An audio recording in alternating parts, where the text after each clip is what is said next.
Et oui, j'ai une autre petite extension de Dominations à vous parler.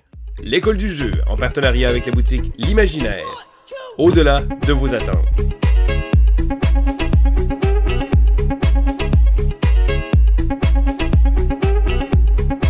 Bonjour et bienvenue à l'école du jeu, mon nom est Sylvain et on se retrouve pour cette série sur les extensions de Dominations. Aujourd'hui, c'est l'extension Dynasty que je vais vous présenter.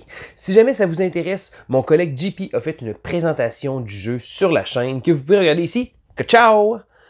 Donc, vous pouvez également regarder, j'ai fait une vidéo avec mon ami Jeff pour avoir un à table également. Mais aujourd'hui, je vais me concentrer sur l'extension Dynasty et voir qu'est-ce que ça apporte au jeu. Voici donc la boîte de Dynasty. Alors, qu'est-ce qui se cache à l'intérieur? Premièrement, c'est une petite extension qui est très sympathique, donc très simple à ajouter. Donc, le livre de règles reflète ceci, donc c'est vraiment très court. Mais qu'est-ce que ça ajoute? Eh bien, chaque joueur va avoir en début de partie un petit plateau supplémentaire. Donc, chaque joueur va en avoir un comme ça. Ça se trouve être le plateau des dynasties où on va venir placer différentes cartes comme ça. Donc, les différentes dynasties qui sont ici comme ça, et comme à l'habitude, le jeu vient avec des petits collants qu'on va placer pour nous expliquer les règles même de base, et ainsi là aussi avoir, ici comme ça, on voit là pour, si on regarde en dessous, donc on va voir ici comme ça, il y a un petit collant à la fin aussi comme ça. Donc c'est quand même bien pensé, ça aide pour le rangement.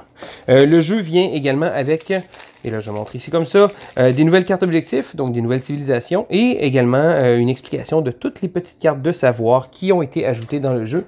Donc, je les présente ici. Et là, bien entendu, c'est sans surprise qu'on va se rendre compte que chacune de ces cartes-là va avoir rapport aux dynasties. Donc, on va faire, à la fin de chaque âge, on va gagner des points de victoire, ou ici comme ça, par des cartes qu'on a dans la dynastie. Et là, ici, je ne vous montrerai pas toutes les cartes comme ça, mais on gagne ici de l'influence, etc. Donc, tous les nouveaux savoirs vont avoir lieu avec les cartes de dynastie.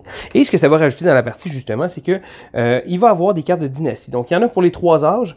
Donc, les cartes de dynastie sont divisées ici en couleurs différentes. Ça soit des familles influentes qu'il va avoir dans notre civilisation.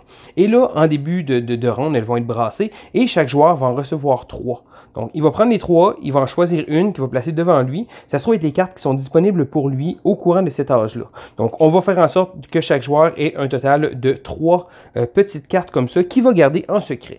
Et là, la règle est très simple. Et ce que ça rajoute, c'est qu'en début de tour, si on le désire, on peut prendre une carte qu'on a dans nos mains de dynastie et la placer sur notre plateau de joueurs, ici comme ça. Donc, on a les différents espaces. Elles vont devoir être placées de manière de gauche à droite, donc chronologique. Donc, on peut placer un maximum de 2 cartes par âge. Donc, on en a 3 à chacune des âges comme ça. Et ça va être de bien déterminer lesquelles on va vouloir placer. Parce que c'est une action gratuite. On va pouvoir toutes les placer. Ici, on va remplir notre plateau au complet. Et là, la petite partie, parce que oui, ce qui est intéressant, c'est que certaines de ces cartes-là, lorsqu'elles vont être jouées, vont avoir un bonus. Donc, ici, on gagne 3 de ressources. Donc là, il y en a différentes habilités qui, ici, à la fin de l'âge, vous gagnez des points de victoire. Donc, ils vont nous donner un bonus tout au courant de la partie. Mais en plus de ce petit bonus-là supplémentaire, à la fin de la partie, on va regarder, on va faire des points selon notre dynastie. Et là, si on réussit à faire une suite continue de la même famille, donc encore une fois, des cartes qui vont être de la même famille comme ça ici, qu'on va placer, on va pouvoir marquer des points. Mais on peut également marquer des points si on a une suite continue de familles différentes. Donc, si jamais on fait l'effort d'avoir des familles différentes à chacune des âges comme ça. Donc, on va seulement pouvoir marquer des points sur un ou l'autre, qui va être la version la plus payante. Donc, et voilà, Dynasty rajoute un petit concept très intéressant, celui d'avoir des cartes supplémentaires qui vont nous donner des points bonus à la fin de la partie. Donc, c'est aussi simple que ça, des cartes qu'on va pouvoir jouer et qu'on va pouvoir justement utiliser pour avoir des petits bonus au courant de la partie et faire des points à la fin.